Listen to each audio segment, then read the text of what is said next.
talk about the Nintendo Wii. Now, if you're new here, consider sub and ring the bell. So recently I did a video called Revisiting Wii Sports in 2023, and that game still holds up. So I'm going to be talking about the Wii console today because I haven't talked about the Wii console yet. So yeah, let's get started. So the first thing I want to mention is the system itself. So here is a white Wii, which is actually one of the things that is cool about it is it's kind of like the earlier model because you can actually play GameCube games on here, which is actually pretty cool because some of the later models like the Black Wii and like the 25th anniversary Red Wii that came out, it doesn't support GameCube compatibility.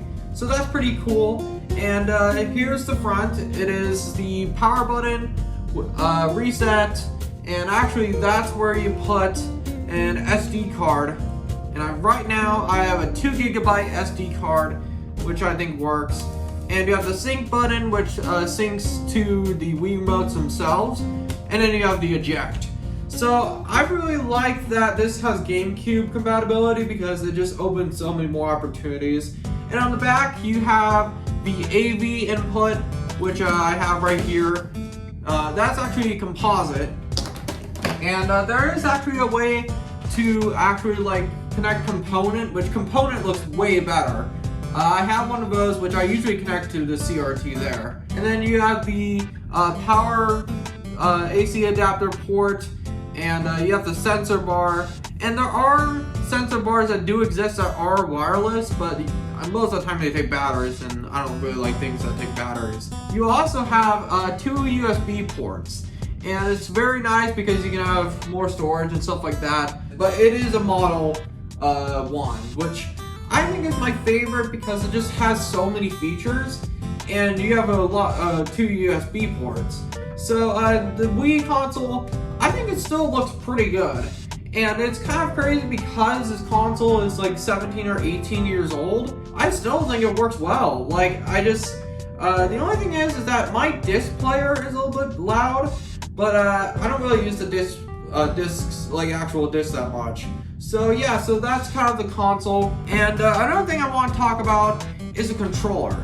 Now, when this first came out, a lot of people did not like it. I like it. Like, it's good for what the Nintendo Wii is. At first, I didn't really like it because, like, it was kind of confusing with the motion control when I was really young.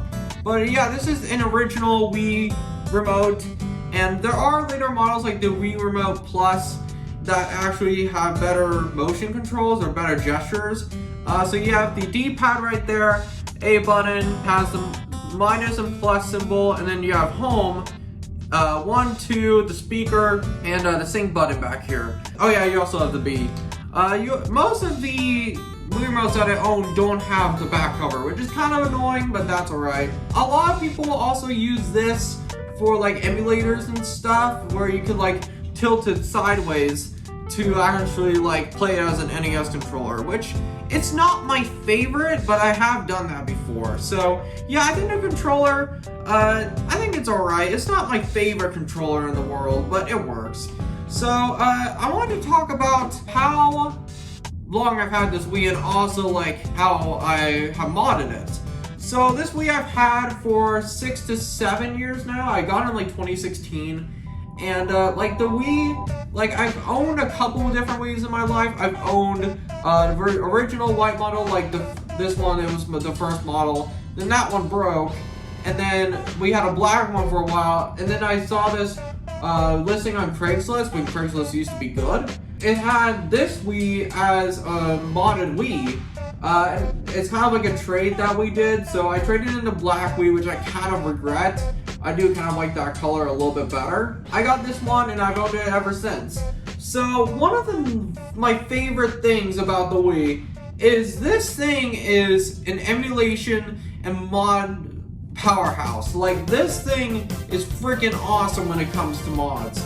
Like, when I got it from that Craigslist seller, it already had the homebrew channel on it, so it really helped I didn't have to download that. There's a couple of mods I wanted to talk about.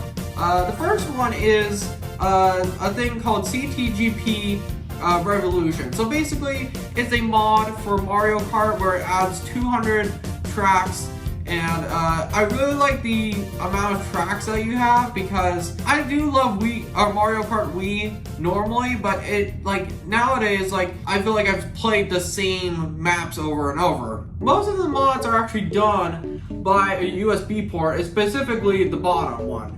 And it actually, you can do a lot of stuff with it. With the Mario Kart Wii, you can actually load in custom characters, which is really cool. I don't know how to do that yet, but I really want to add custom characters because that's really cool. And there's a website dedicated to that, and I'll see if I can find it and maybe put in the link in the description. But yeah, so Mario Kart Wii mod is freaking awesome, and I played it recently and it's awesome. Another thing I want to talk about is USB Loader GX. So, originally, like a couple years ago, I really wasn't planning to mod my Wii. Like, I didn't really use the homebrew channel that much. But I actually used, or I downloaded USB Loader GX recently. And, like, it's freaking awesome. One of my favorite things about it is that you can download games like download like ISOs and NTFS, I think, and put it on a USB drive and actually load them from there, which is really cool because I'm not a big fan of collecting disc games that much. Cartridges are a little bit different, but like discs, like whenever they're scratched, they're never the same. And I've been meaning to get a Wii Sports copy for a long time, but I don't know, man. Wii Sports is starting to go up in value. Like, I think because of how great that game holds up and just how great it is in general, like, it's going for like $40 on like eBay. And like, I didn't want to buy a new Wii Sports because I didn't want to spend the money. So I downloaded an NTFS file and just put it on here. And Wii Sports, yeah, I mentioned it in the other video. It still holds up. But yeah, so you can download like USB like ROMs, or not ROMs, but like ISOs, and put them on here, which is really cool because scratch disc won't be an issue anymore. Now, I know some people kind of prefer like the physical discs of games. I prefer physical cartridges, but like discs I don't really like that much. So like having a modded Wii is freaking awesome because like it just provides so much more features. I mean, not to say that it doesn't have features, but like it just makes the overall experience a lot better. Now, the only thing is that it took a long time for me to mod this Wii because like the process can be a little bit confusing, not gonna lie. Like, it can be a little bit challenging, but once you can download like all the stuff on there, it's really cool. So I really like it. Like, it still holds up in my opinion. Sometimes I revisit things in my childhood that don't look that good anymore. Well, I think this Wii still holds up, and also Wii Sports also. So yeah, thank you guys so much for watching. I'm sorry if it's a little bit shorter of a video, but I wanted to talk about this today. So yeah, thank you guys so much for watching, and I'll see you guys later. Peace.